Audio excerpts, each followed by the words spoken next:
Welcome back, pet parents. So, some of y'all know, if you've been here for any length of time, you know my dog started having some issues with noise phobia 3 years ago now when we moved to Texas. Well, not quite 3 years, maybe like 2.5 years, because here's what happened. I adopted her when she was 2.5. She's going to be 11 this year. We lived in San Diego for a number of years. I never had any issues. None. Zero. She wasn't scared of, well, no, she was scared of things, but she wasn't scared of any noises. Fireworks didn't bother her. Storms didn't bother her. We moved to Texas. I didn't think anything of it. Our first New Year's Eve here, the whole freaking neighborhood set off fireworks and she went into a tailspin. And I was just like mortified. I didn't know what to do because I had never encountered this with any dog I have ever had, and I wasn't prepared. Fast forward, and I have since found out that Texans love their fireworks. I never know when fireworks are going to be set off. That's one of my big issues. I have no idea. I literally, I know 4th of July. I now know New Year's Eve, but they set them off for everything. There are holidays I didn't know existed that people are setting off fireworks for, and I'm learning about new holidays now. And it has escalated to thunderstorms. It has escalated to not just the thunder in the thunderstorms, but when the barometric pressure changes, that sets her off. So yeah, that thing. So I have tried and tried and tried so many things with Kimberly. I'm a big fan of, first of all, training. So one of the things I do like to do with dogs and people is introduce training. So we can actually use like desensitization techniques, but every time something unexpected happens, or like here in Texas, like random thunderstorms, we have thunderstorm seasons here. I didn't know. And anytime something like that, it just throws a wrench in our plans, and it kind of sets us back. So yes, we want to work on training. Yes, there are some supplements we can use. Yes, diet is also a very important factor. But what I wanted to talk to you guys about today, or actually I brought an expert on to talk to you guys about today. His name is Sean, and he is the owner of EarthBuddy Pet, and he has some really cool ideas, a framework that he hasn't even told me about yet. We're going to be learning this together today, guys, about what we can do, especially in situations like these, mine, which I know is not unusual, but we got to prepare ahead of time. And so Sean is here to help us prepare that framework and get ourselves and our pets in a good position to not be so freaked out, hopefully. So Sean, thank you so much for joining us today. Well, thank you for having me again. And I think this topic is a much bigger topic than just these acute situations like fireworks and thunderstorms, which are really the biggest time of year when it comes to stress management for pets. But when it's just acute, I think we need to look at a bigger picture. And like you said, there's these different methods that we can use on their own. They're great. But I think taking this overall holistic approach, which is what we want to do in our world with our company and kind of what you promote, I think taking a holistic approach means bringing everything together. And the other side of that holistic approach is everything is connected. So there's probably some things that we don't think about sometimes that would allow that stress management and that process be a lot easier if we just made little tweaks to all these connecting parts of this holistic approach and the body itself. So there's a lot to cover, and I'm happy to try to touch on a little bit all of it. But at the end of the day, I will have a guide that people will be able to download in the next few weeks. And I think it'll be a really good starting process for a lot of people. Yeah, it is a bigger picture issue. And I know one of the things I've been working on with my dog is her gut microbiome, because I know it's not balanced because of the animal biome tests that I've done for her. And I mean, for me personally, it's just been such a struggle because she needs more fiber in her diet. She needs more. For me, that looks like vegetation because she doesn't want to eat raw meaty bones. She doesn't want the fur items. She doesn't want the feather items. So, but she also doesn't want veggies. So it's something that I've struggled with, but I know it's all connected, and Yes. imbalances in the gut microbiome are going to create issues in how the brain functions, because they all talk to each other. Yeah. But tell me, like, what you see So, as like this bigger picture, and so where should yeah, I'm people going to give start you focusing? right. So I'm going to back up a second because I want to be very clear. I am not a doctor, nor do I portray one on TV. I'm not a psychiatrist. I'm not a psychologist. I'm not a neurologist. I am a pet lover who created a company to help his dog that had severe forms of stress and neurological issues, and I had no other options. And I made a lot of tough decisions. I made a lot of mistakes, and I've learned from many, many experts and people who have letters after their name over the years what works and what doesn't, working with pet stores. I've learned a lot. And, in part of learning, you make mistakes along the way. So I really took a step back and I said, we need to treat this more holistically. And you really use that word and define that word, which means everything is connected. And we have to look at a bigger picture and not just say this ingredient or this molecule in CBD, which we'll talk about. But I think we need to have a bigger conversation. And that's why I'm excited to have this. So one thing I want to just touch on, because it's from the start. You did testing with Animal Biome, which is awesome. And one thing that I've stolen from, I will credit Dr. Odette Suter for it because I heard it from her. And she says, test, don't guess. So what I would say is before you even test, I kind of stole off of her term. I said, we should assess, don't guess. So what that means is we can empower ourselves as pet owners and go, let's assess my pet's current state. That means health, emotional, those kind of things. And I kind of break it into three buckets, which it's like a physical, emotional, and environmental. Now, all of those things are connected in some way, shape, or form. And some things we have control over and some things we don't. But at the end of the day, that filters into the gut with the physical and emotional. And then also we can connect environmental to that because that can affect our overall microbiome health as well. So these things all kind of tie together, but how we address them is a big part of it. So assessing the physical part would be, basic examples would be do just a general visible and physical touch assessment of your pet. Move their joints around. See what their range of motion is. Literally, like your pet, especially if you have a good relationship with your pet, as a trainer, it's like you should be able to touch things and manipulate things because they trust you. Mhm. That alone can tell you a lot of like, are they irritated by something you touched? Okay, so right there, that can give us a clue.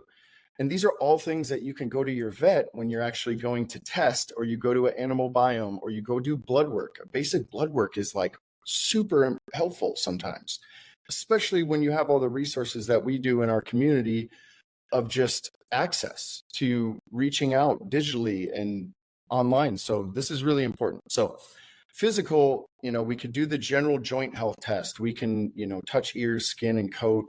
Can see if they're compulsively licking and scratching. These are all little clues that we can grab. The other physical would be, like you said, the gut health. Like, what does their poop look like? What is their current diet look like, which would lead more to, more of the environmental. When we get into emotional, we can look at, from an assessment, we can look at what does my routine with my pet look like? Pets need a routine. I think if you're chaotic and you're traveling all the time and you're not quite there for your pet, or you're not creating healthy routines for the people who do watch your pets, if you're traveling a lot, all of those things might matter. And then from an emotional standpoint, I think it's really important to point out, what is our emotional state like with our pet? Are we going through stuff? Are we handling our own stress properly? Are we managing our own stress properly? Which is, there's no judgment there. It's just, it's the facts of life. We all have stress. And guess what? Our pets are amazing at absorbing whatever we're going through emotions. When we're excited, they're excited.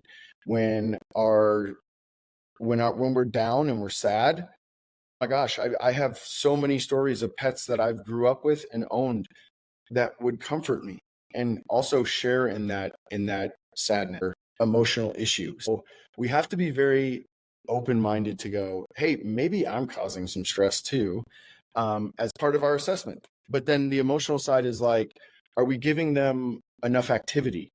And that activity could be in the form of exercise, enrichment, whether that's chewing on stuff, playing more, just flat out being goofy, or as simple as, are we walking them enough? These are all like really basic things that we can empower ourselves, and we don't have to schedule a trip to the vet. And then when we do really think it's necessary to go to the vet, we have a good idea when we fill out all their forms and things, that we have like a really good idea and perception of what our pet's emotional and physical state is. And then finally, environmental, which a lot of environmental, and we can kind of talk about different things because it again, it covers a lot of topics that bleed into the others, which environmental could be as simple as like air quality or water quality. These are things that are really hard to control. Right now I have a big concern with my dog because she is epileptic. I have a big concern with her with lawn treatments. And I have a yard that is surrounded by 5 backyard neighbors. So I have the 2 corners, I have the one directly behind, I have the one on each side. Not all of them treat their yards, but I know some of them, by the judging their grass and their shrubbery, they really do take care of it, and they're doing extra stuff because we're in Colorado. We don't get a lot of rain, and to keep your grass green, you got to do stuff, or you just got to accept that some of it's going to burn because we go weeks without water sometimes.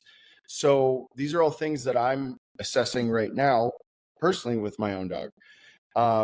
So that's another environmental kind of thing that we can assess. Not saying that there's like, we can fix everything, but just having these assessments gives us a baseline, just like a basic animal biome test or a basic blood work would. That gives us a baseline, and now we have a little bit more information to move forward with. Does that make sense so far? Yeah, and I did want to interject that, having a bunch of letters behind your name, and I mean, I have certifications, blah, blah, blah, but like having a bunch of letters behind your name doesn't mean you know something more than the next person that doesn't have a bunch of letters behind their name. Like since you brought it up, I just think it's important to address that, like, anybody can learn anything. Like, I don't remember who was interviewing Elon Musk, but he's like, you didn't go to school to be a rocket scientist. How do you know all this stuff? And he's like, I read books. Like, information is out there for all of us. And, that sometimes I think those credentials can actually be detrimental in some cases. So just because then we get like boxed in this, indoctrination of whatever school you went to, or there's a lot that can be said for people that are self-taught or that have alternative knowledge and learning. So I wanted to address that. But yeah, the water thing, that has been, man, I don't want to say I've been struggling with it, because I haven't, but it has definitely, every time I talk about water on like a reel on Instagram or something, people are always like, what are you talking about? How do you get your water? What do you like? Because I just get filtered spring water, which isn't necessarily the best, but it's pretty darn good. It's non-fluoridated, and I add trace minerals back to it, because I understand that drinking dead water isn't hydrating necessarily for the body. So yeah. But like, people have so many questions about water. When I bring it up, they're like, nobody thinks about it at all. Right. Well, I think this, again, I just want to be very clear. Like, there's so many things, but I think having a general assessment of these things is really, we're not going to be able to fix every little thing and make this like, completely enlightened Zen Buddha environment. And some people can kind of get close to that, but nobody becomes the Buddha, so I think when you like specifically with like water, it's like, okay, maybe you can't do these, extra measures to fix all these water issues that we have, but you can definitely help with hydration. You can definitely institute some things to increase their hydration. And something as simply just making sure your pet is more hydrated can have a significant impact on their stress management. So the general idea that I want to communicate is that stress is very pervasive and that there's a lot of different things that can be stressors. Some stress is good. Exercise, is a stress response that creates adaptation to our muscles and makes us feel better and creates different feel good chemicals. So because it's so pervasive, I think we need to be at least aware of all the different stressors in front of us and then go, okay, what can I actually address? And what can I start improving on? That's probably really easy before I go take these extreme measures of going to the vet, getting, sedatives and things like that a lot of people easily do because we're very programmed to go, let's just go to the doctor and get a pill. I think a lot of Western medicine is very useful if we break a leg and things like that, but there needs to be some empowerment, especially when we're controlling a lot of these decisions for our pets. So I think we can take a lot of this into our own hands and address a lot of it very simply, or at least create some better stress management tactics prior to going to get a pill or, making these really extreme decisions. I think the main thing is the importance of addressing stress as a bigger topic than what I am wanting to talk about with fireworks and thunderstorms is stress is literally linked to every disease unequivocally. It's pretty much associated with almost everything. And if our pets are constantly just wound up and just all the time, this is not good for them long term. And I think, we can talk about these specific scenarios and these acute situations where it's this one thing triggers them. But over time, what does that do is my concern. And I worry about that. I think about that a lot with my pets in the past that are no longer here. And I think about it now with my current dog. And it's they don't need to be in this up and down state, because over time that can lead to a lot of issues and create a lot more damage to their overall physical, emotional, and environmental health than just that one situation that we're trying to fix. So I hope that makes a lot more sense of just having this overall idea of hey, we need to look at this as a bigger thing because it's way more important than just that one day that the booms are going off. We can really help their overall health with this and managing it better. So starting with all the little things, assessing all the little stressors is kind of where your head is at right now. Is that what I'm understanding? Just assessing everything that's going on. Basic. Yeah. You can ask yourself, where am I at right now? Am I just kind of running around? And a lot of us are, I run a company. I'm trying to help as many pets as possible right now because I know that they're already starting to sell fireworks in Colorado and they're starting to sell them probably in Texas. And my neighbors, thankfully my dog is blind and deaf, so they don't bother her. But I worry about the other pets in the neighborhood because we're in Colorado. We have some predators here. We have coyotes, we have lions, we have bears. Like these animals getting out and running away, that's terrifying. And it doesn't matter where you are, whether you're in Colorado or not.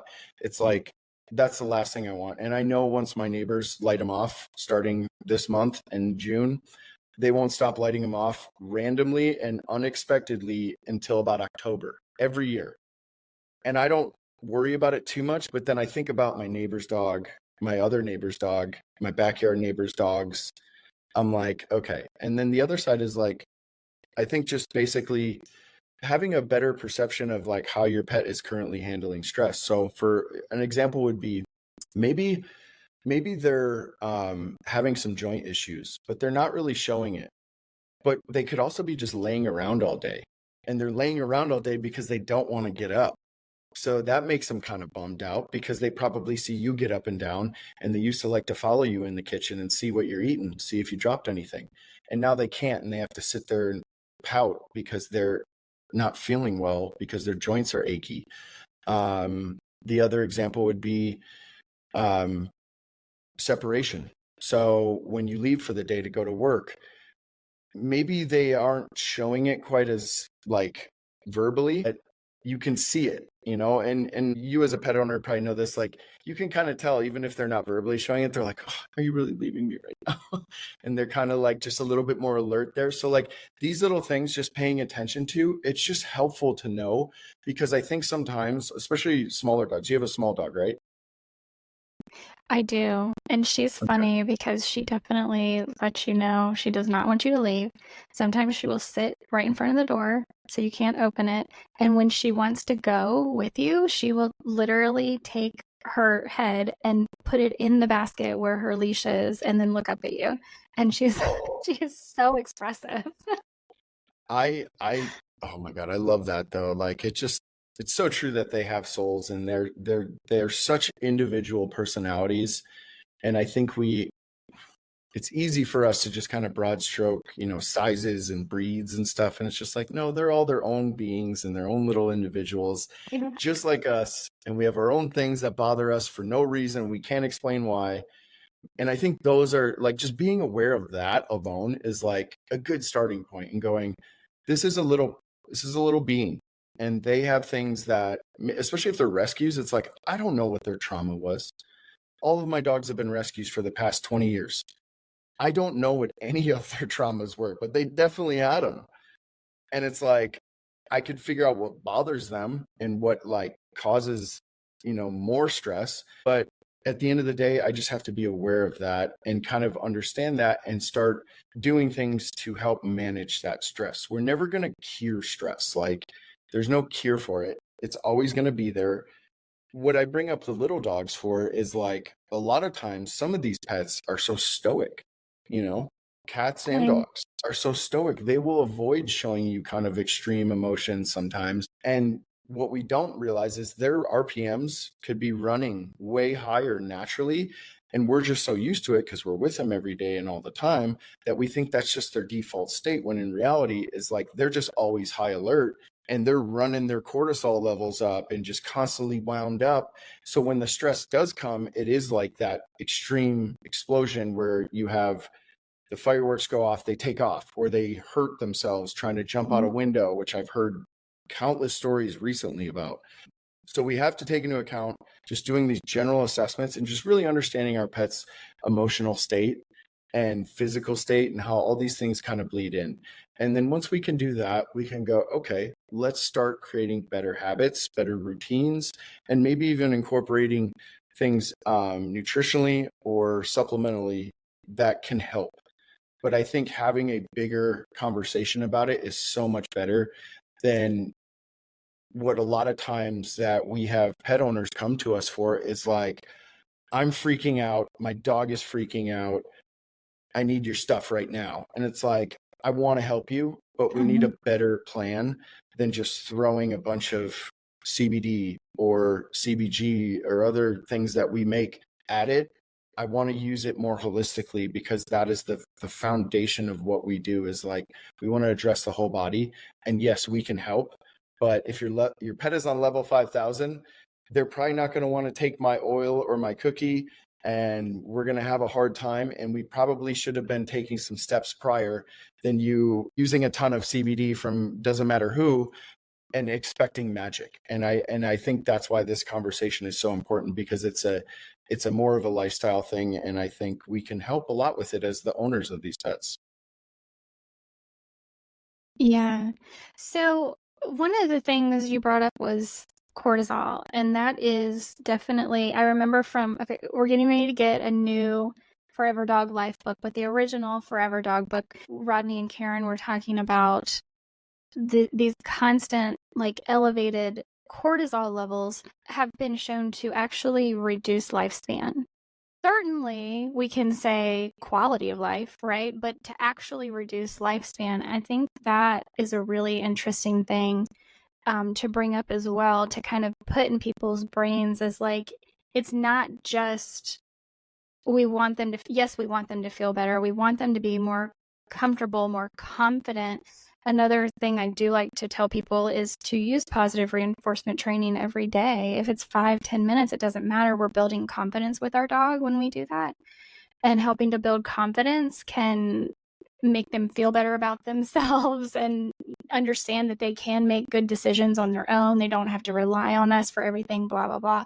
But tell me about cortisol. Do you mind talking about cortisol levels? So, I'm asking selfishly because I'm also in this like... Again, I'll take a step back and go, we need to have a more like comprehensive, or the word I like to use, because even though I think it's a little bit cliche, I want to take this more holistic approach. So when we look at these mood chemicals, cortisol isn't necessarily bad. I think these chemicals are in our body for a reason, and they're not all bad. And certain times they're necessary for managing things. I think when we look at like a cortisol, or in the more important side would be like the dopamine and serotonin pathways, how we're balancing these. The beautiful thing is, with why we are so, proud of what we do at EarthBuddy is like the endocannabinoid system is kind of the conductor of that orchestra of these tons of different chemicals and signaling pathways that we can help a lot. So we have this conductor that we can kind of engage. So a couple things, again, trying to address an overall idea, is the endocannabinoid system is something that we can address in multiple ways. We don't just have to throw CBD at it, although it's really effective at a lot of these things when we're talking about stress.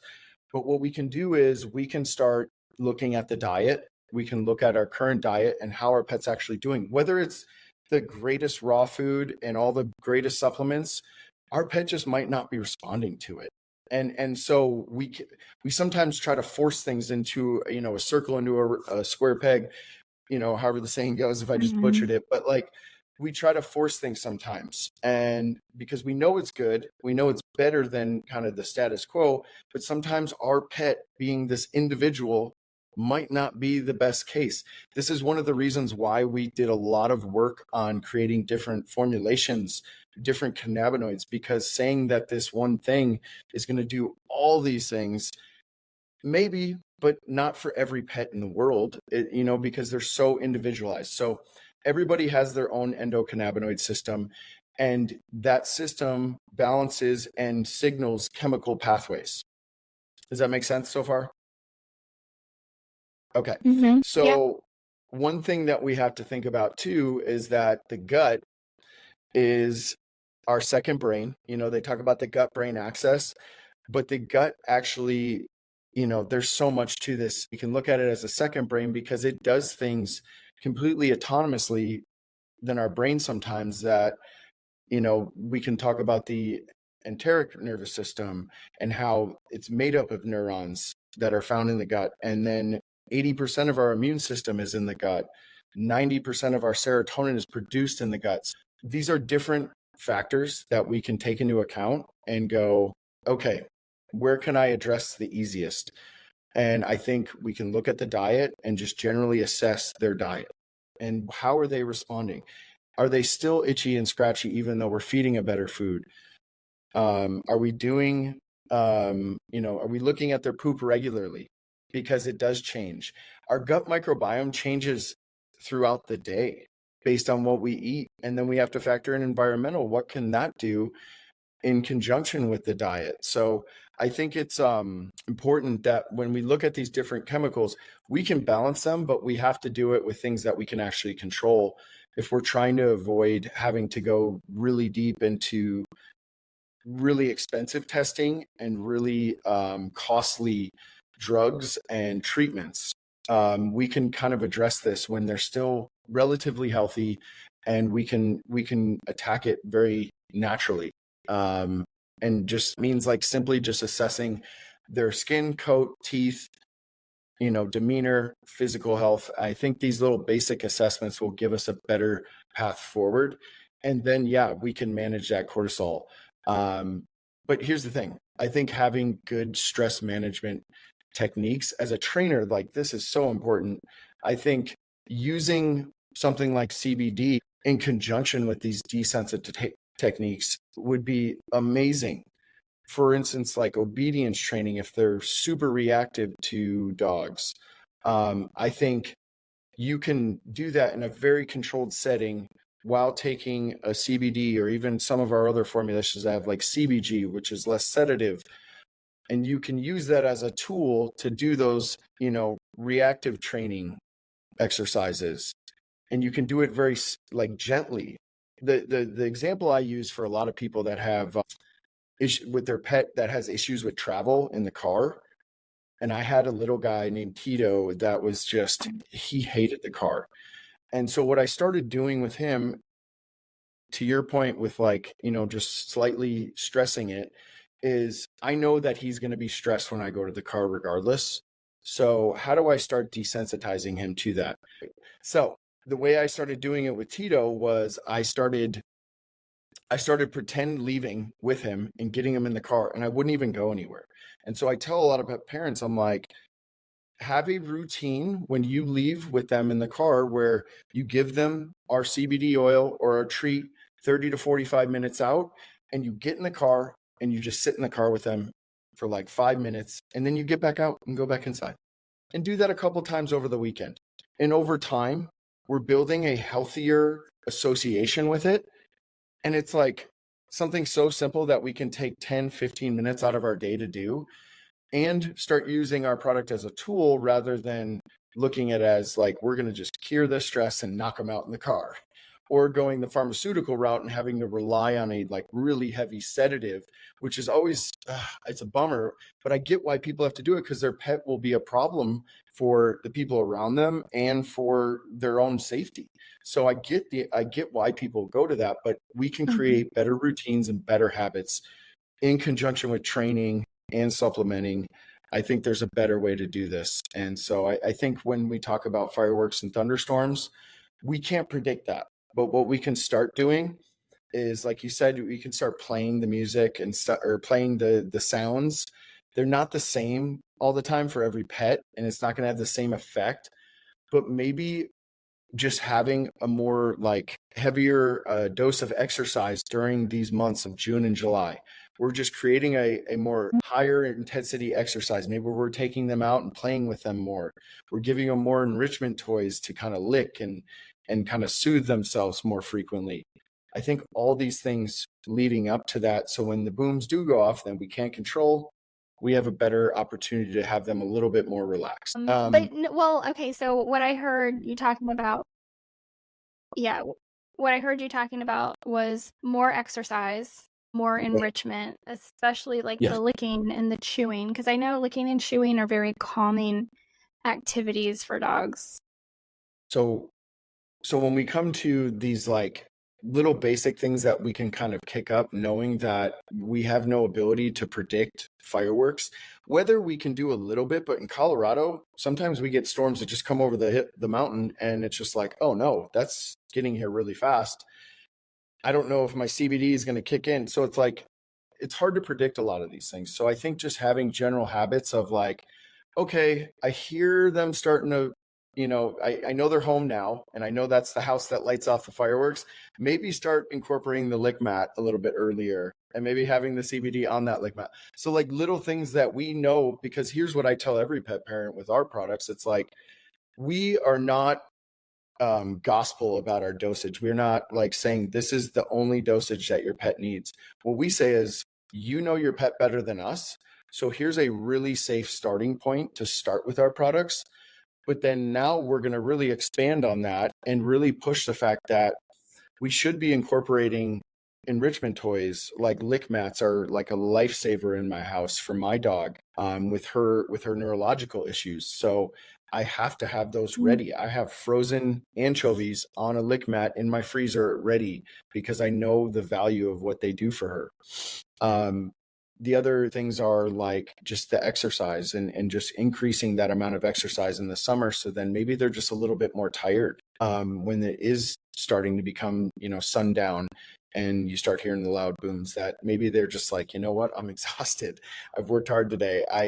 They're annoying me. They're still annoying me as the pet, but maybe I can just tolerate them more. And that's the bottom line. And the bigger picture I'm trying to get to is like, just creating better stress management tools is such a healthier way leading up to this really stressful season of fireworks and thunderstorms. And we're starting to get thunderstorms here pretty regularly in Colorado, but then it dries up and then the fireworks start going off and, that kind of stuff. Yeah. Well, and to your point about like environment and enrichment, and when I went out of town and my dog stayed at my pet sitter's house, and she has two. And normally my dog she doesn't love other dogs. We had another dog when we adopted her, and she was very standoffish. She's just not a dog. But she does pretty well with these two Aussies and goes on walks with them regularly and things. So she stays over there when we go out of town.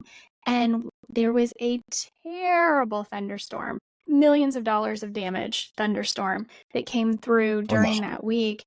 And she did really well. Like, just having the other two dogs there, being in an environment where there were other two dogs that were calm and not freaking out, she did so well. And she has actually since we got back, even though she's by herself now in our house with us, has been doing a little bit better with the fire. Like, wow. I'm not saying that to say go out and get other dogs, right? But like, to just understand your individual animal and like different things that can be helpful and little tweaks and changes that can be made to help them feel better. It's funny. You reminded me of the situation where, like, you ever hang out with somebody and they just seem just a lot more patient, and they're just like, they're very just like, their demeanor is more calming, and like just from being from them, you feel better. It's like that has to happen with our dogs. Maybe cats are a little trickier with that one, but with dogs, I bet you if they met somebody the way we would, that just has a calmer demeanor and they just make you feel better to be around them, they're like, maybe I don't have to be so stressed. So like, again, that's a great example of like, you're bringing them together in a healthy environment. You know that the other dogs are safe and not hyper reactive. But those are like little things that we can do. And also that socialization, knowing that the fireworks might go off, might be healthy to just kind of wear them out. We did with my daughters, we took my dog, who hates the car too, my current dog, Iggy, we took her to a role-playing seminar for disaster preparedness, which is a big thing I'm like really passionate about, I can get into. But we had the Marshall Fire here in Colorado. It was devastating. Many pets were lost. You guys have fires in Texas. It's nothing to mess around with, but the role-playing of that, just having her go and then, act like we were in a situation where we were evacuated, and like having her go through that, have the stress in the car, and then on the way home, kind of like dealing with her and managing the stress in the car. When she got home, oh my gosh, she was so pooped. She laid right on the kitchen floor, and usually she lays like kind of a little bit further away on the carpet. She laid right on the kitchen floor. It was just like, you hear the big sigh, I'm just like, oh my God. I'm like, yeah. I love that. And so like something as good as just like taking them out for like a busy day with you.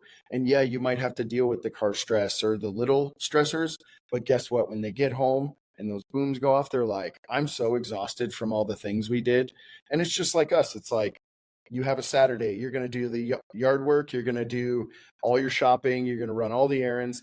And when you get done midday, you're like, okay, I need a nap. Nothing's really going to bother me the rest of the day because I got all my things done. So I think those are like really basic habits. Whereas like, I think, even though I kind of cover a lot of ground with these buckets that we have to assess, there's really simple things that once we start having a better idea are so easy to manage. Now, the really big thing that I want pet owners to understand is, we have to be kind to ourselves, and we can't overwhelm ourselves, because that'll cause us our stress.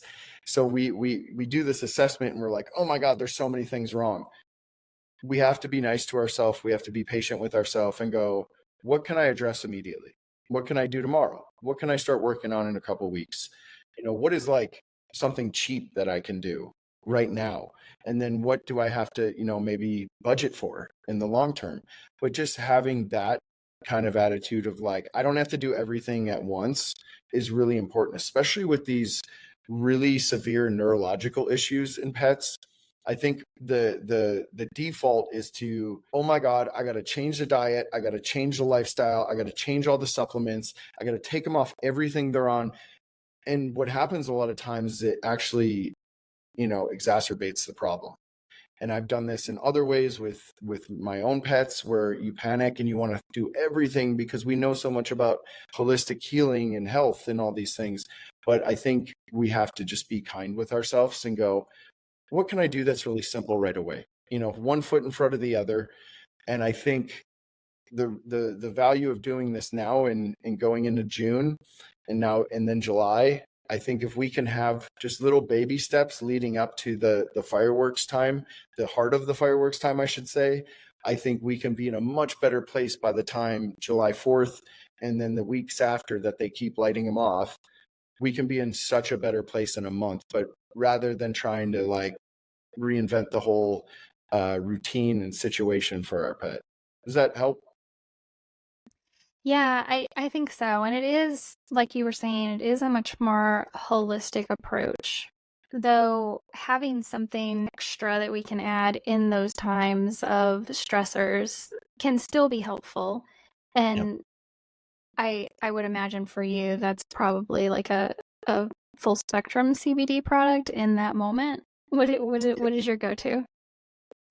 We did a 2022 study where we assessed real world data of about 70 pet owners in the middle of or from like July 1 to about July 22nd. And we did a series of basic stress assessments that the vet would literally have you fill out if you went to them. So we're talking about severity of stress, severity of or daily stress, overall stress. So these are different, ways to look at it.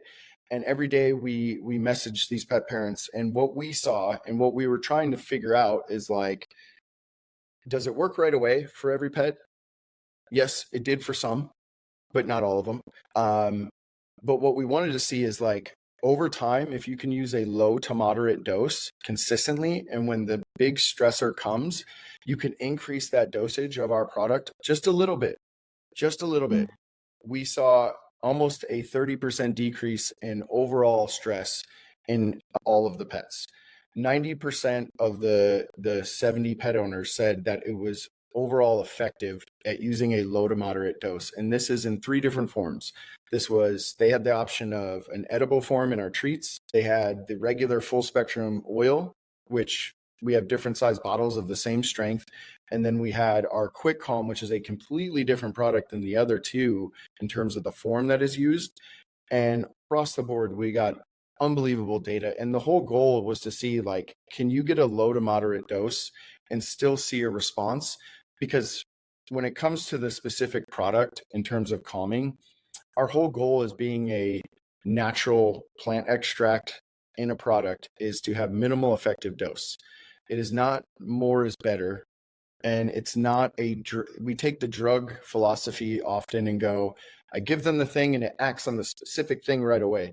And it's like every pet is so different. So we would rather you have the lowest minimal effective dose to get the best, desired result without any side effects.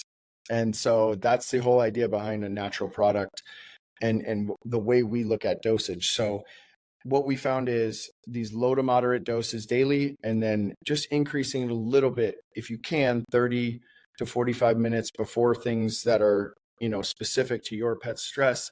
We usually get the best response. But when you try to do it in the heat of the moment and your pet is revving at, 7,000 RPMs, they're probably not going to take an oil. They're probably not going to take a treat. One of the reasons we created Quick Calm was for this exact reason, because it's a squirt, and whether they want it or not, because it's got a very unique delivery system in that, one, it's a squirt that you can squirt it right in their mouth, but 2, it's water soluble in distilled water. So what it does is it's going to absorb mucosally regardless, and then once they swallow it, it's going to get in their bloodstream and peak their blood levels with CBD a little bit faster. Now again, I'll be very clear, if their pet is on level 7,000 RPMs and they're just revving and they're going through the roof, I don't think it's just going to snap them out of it and all of a sudden they're like enlightened Buddha dog. But if we can even get it in their body faster, rather than trying to hold a treat in front of their face or trying to squirt a dropper of oil in their face. I think this is a much more effective delivery system in those cases, but it's not going to have the same response if we do it in a calmer state. So that's the other side of it, is with dosage and full spectrum CBD, I think giving it to them in a very calm state is very important. And it's one of the reasons why we're not super big on just, putting it on the gums or rubbing it right in the mouth, because some pets might not like it. If they do, great. But if they hate it, now you're going to be stressed giving it to them. And now there's like this weird thing where you're like forcing something in their mouth that they don't like. And now they have an association with that. They're not dumb. They're going to look at what you're getting out of the drawer that has the stuff they don't like. And right away, their cortisol levels are going to go up, and they're going to be like, oh God, oh God, oh God. And then that product is going to be hit or miss on whether, it's going to have the true effectiveness that we want it to. So the way we look at it is, step one, what is my stress level like right now? Maybe take a few deep breaths, do some belly breathing, relax. Maybe take some yourself. It's like we gotta relax. So then once we do that, if we have to put it in something yummy, maybe it's not the most, maybe they only eat people food because you never let them have it. Maybe we got to give it to them in something that's really palatable, but just a little piece of something. I've had pet owners with cats use bread because they're like, my cat doesn't care when I put it on bread, and my cat's a carb kitty, and they're like, I can get it in their body that way, and then they're not foaming at the mouth or whatever. So I think making that experience enjoyable will allow them to start relating. When I get this special treat, for some reason feel better. And so we get kind of a twofer there, is like they're getting a treat, so they feel like a reward is involved. And then we're also engaging their ECS that manages all these mood chemicals. And we kind of get a 2-for-1 without being like, take the thing, squirt, squirt, or, drop her in the mouth. So I think that's a better way to look at dosage. And then overall, using a full spectrum product is going to be safer for the pets, less processed, which is kind of the general idea we want to do for our pets in terms of nutrition anyways. Yeah. So just obviously every animal is an individual. My dog, that's kind of what I do with my dog is, and I didn't do it for the anxiety reason, but she had elevated liver enzymes and milk thistle didn't cut it. So I did a full spectrum hemp and brought her liver enzymes down with that. So she gets 20 milligrams a day. I take 40 milligrams a day. I think I told you that once and you were like, you take that much? It's like, yeah, I don't feel it. Jessica, you bring up a great point.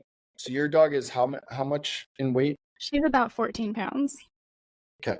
So one thing I talk about, we have a dosage card that we share with a lot of stores, and we send them out to customers a lot of times. The dosage card that we have is literally just a guide to, like, this is how you should look at dosage. So if your pet is smaller, likely their world is bigger and scarier to them than it is us.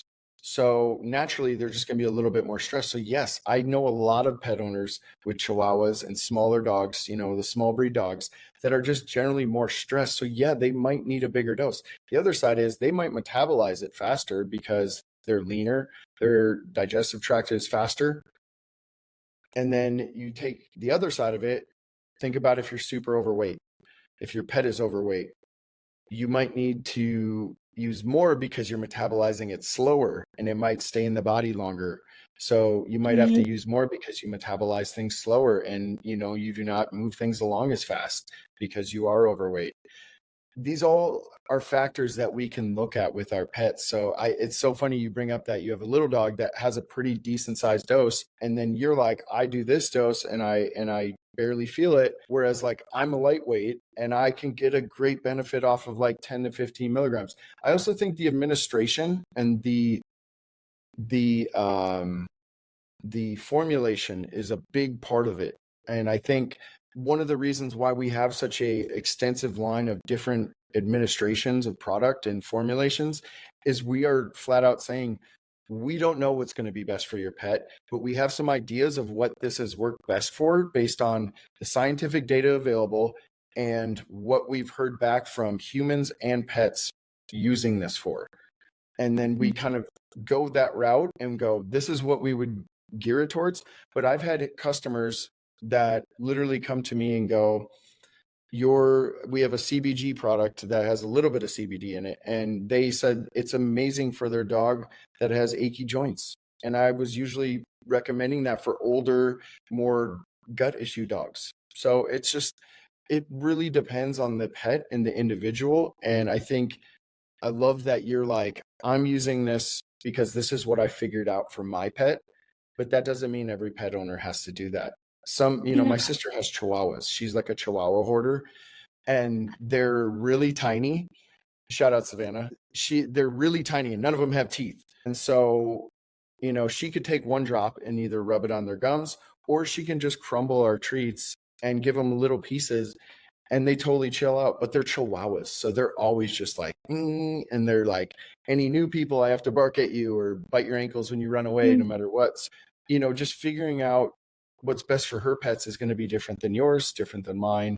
My dog with her neurological issues, she's at a really high dosage, but I had to work towards that over a year's time, really digging into the data on what these neurological issues have seen the best results with. So I think it's very important to know, like, your pet is an individual, and we're just giving you a really safe, low starting point. And if it works at that, guess what? We save more money. We don't have to use as much. We're not putting more fat and oil into their body than they may need. I think, all those things are great tools to look at when it comes to dosage for CBD. And then, kind of relating to the relative topic of thunderstorms and fireworks, I think using it in combination and having a routine daily and a dosage weeks, if not months, hopefully before. And then when we kind of know sun's going down, this is when the kids are home, this is when dad wants to show off for the neighbors, they start lighting them off. It's like, all right, I'm going to give it to them like an hour before, just in case, and maybe give them a little bit more leading up to that. So I think just having awareness of those routines and using a regular dosage, even at a small level, will start training their ECS to just be more calmer state and be able to just kind of take a deep breath when those stressors hit and just be like, oh, this sucks, but at least they're just doing that as opposed to I hate my life level stress. Yeah. My gosh, yes. Well, yeah, so start now. It's never too early to start, and try to pick up on all of the little stress, like clean up all the little stressors. That makes me think of people might hate me for this. That makes me think of Rudy Giuliani's New York City. That's how he cleaned up New York City, right? It's crap again, but Right. You have to pay attention to the little things, and then the big things start working themselves out. People are going to hate me for saying that, but that is what it is. Well, I think you can just take it from an individual standpoint as people. When I find that I'm stressed, I ask like three things, and these are very basic three things that you can ask. And you can do this with your pet too, honestly. Have I exercised today? Have I drank enough water? And have I eaten enough food? And what kind of food have I eaten? Is it good or bad? Yeah. So those three things, if I'm like having a rough diet and I feel overwhelmed and like, I'm like, ugh, if I just answer those three questions, there's probably something that is probably not quite optimal within those that I feel so overwhelmed and kind of like undertake. And you can do that with your pet. What am I feeding them? Have they drank enough water today? Did they get enough exercise? And I think starting there is just a really simple way. And when I do that for myself, it's usually like, I just need to go exercise, or, oh, I better go drink water, or I've over caffeinated. So, like those kind of things are really easy when you ask those three questions. And from an individual standpoint, you can apply that to your pet too. For me, it's how much sugar have I had today? That's awesome. I blame I'm looking at my belly. I blame it on cortisol, but it's probably sugar.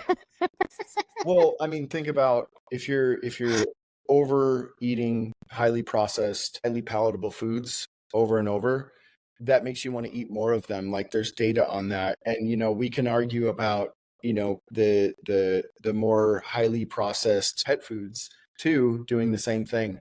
They want to eat more than I'm sure you hear this more than I do, but I hear it all the time. My pet always looks hungry. I just want to give him more, and it's like, no. And I will pat myself on the back. I've done a really good job with this with my dad specifically. He has this beautiful dog. She's in her senior phase, and I'm like, Dad, you've done amazing with her till now. Just keep her lean, because like at the end of the day, a leaner dog that might look skinny is probably going to be a lot healthier than the one that is starting to put weight on, especially as they get older.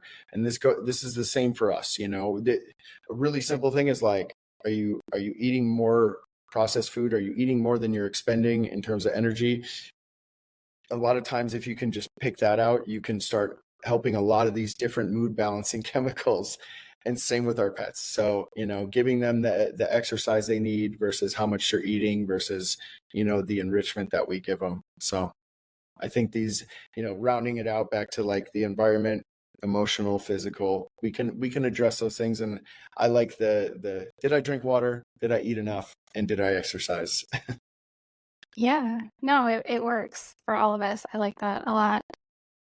Well, is there anything else? I think we've covered it, but do you have anything else that you wanted to? Yeah, I think I was just going to reiterate, like, I'll have a guide that will be a little bit more comprehensive to what we talked about. I really hope people can at least use that as a starting point. And I'll have a lot of resources, from the training aspect. I would love to get more input. And then ultimately like more tests that they can do if they want to go further. If it's really more severe things, this is what you do. And I think one other thing that I really want to promote is like, because next month is in June is Pet Emergency Preparedness Month. I think it's just important to have plans in place if there is an emergency with your pet, God forbid. I think having an emergency plan, a basic first aid kit covers a lot of the bases for your pet, but just, in terms of Colorado with the fires and stuff, having a basic evacuation bag with food, treats, little toys, blankies that they might like. These little things are just really simple steps that relieve a lot of stress in our bodies, but also for our pets, at least we know they're covered. And I think that kind of ties into everything we talked about today and just relieving stress in the house, not just our pet. Yeah, yeah, it's really, really important. On that topic, what do you think about microchips? I think they're okay. I think if you have a dog that you're significantly worried about running away all the time and maybe has a history of doing it, especially during 4th of July, maybe that's the case. But at minimum, definitely have their tags up to date leading into June and July. Like, definitely update their tags, make sure you have the right number, the right address on there. I live in a neighborhood, so we're all pretty close. And at worst, I can get on the neighborhood app and go, hey, my blind and deaf dog is wandering around and I can't find her. She doesn't do that. I'm very cautious of her. I've never microchipped a pet myself, but I see a value in it, especially after the disasters that we had with the fires and other states that have had fires. I think there's nothing more traumatic than not only having to be evacuated from your house and then also losing your pet. It would be devastating to me. So I think, there's probably a both sides of like why you should, why you shouldn't. But I think it's like in those cases, if you're in kind of a weird part of a country, maybe that's the best way you can track your pet down in an extremely stressful situation like a fire or, a wildfire. Yeah, yeah. Well, I think that's all really excellent advice. Where can people find you, especially this, you have the guide available. That'll be, I guess, posted on your socials and all the places. Yeah, we're going to promote it. We already have a pet emergency preparedness guide that's already out. They can download it for free. We have the whole blog launching on the 1st, so that's Saturday. So the 1st of June, we're going to launch that, but they can go on the blog right now at earthbuddypet.com and just look through the basic steps. And then we have a downloadable guide that they can look at. It's all really basic stuff. It's all stuff that you probably have in your house already, but just having it together is the way to go. And then when we do kind of the stress management guide, it'll be a nice thing to pair with that emergency guide because they all kind of go together. So I think they're really simple, and I like having things where they're compiled and they're not just an infomercial for EarthBuddy, although our products will be in both. It's like, hey, you definitely should have some backup CBD in your emergency preparedness guide, because that pet's going to be stressed too. But then also for your stress management guide, yeah, it's definitely something we want you to incorporate to your pet, especially during this time of year in the summer months with fireworks and thunderstorms so frequent. Yeah, absolutely. Well, thank you so much for coming on, for helping to educate people and giving them a bit of a framework, because it is different. It's a lifestyle choice and change, and a bit of a paradigm shift probably for some people. But that's okay. That's kind of what we're here for, is to change people's paradigms and lead them down a more holistic path. So thank you so much. Okay, so one last thing, for your amazing audience and all the pet owners that get to see this, we created a specific discount code for all the pet parents, and that discount code is going to be for 20% off all of our calming and CBD products. So it'll be mostly treats, oils, quick calm, and it's use discount code TPPR, and that'll be for 20% off. And we're going to run that into mid-July. So we really want to make sure that they're getting on top of it. So as soon as this launches, hopefully everybody can get it and start dosing and getting their pet in that more calm Zen state and creating all those good routines and habits. So thank you again. Awesome. Thank you so much for that. And Jessica, thank you too. I mean, the people you have on here are amazing. And I always learn from your guests. I learn from you. And I don't claim to know everything, so I'm always trying to learn more, and I appreciate everything you're doing with the people you have on and the information you put out there. It's awesome. So keep doing it. Thank you so much. I appreciate it.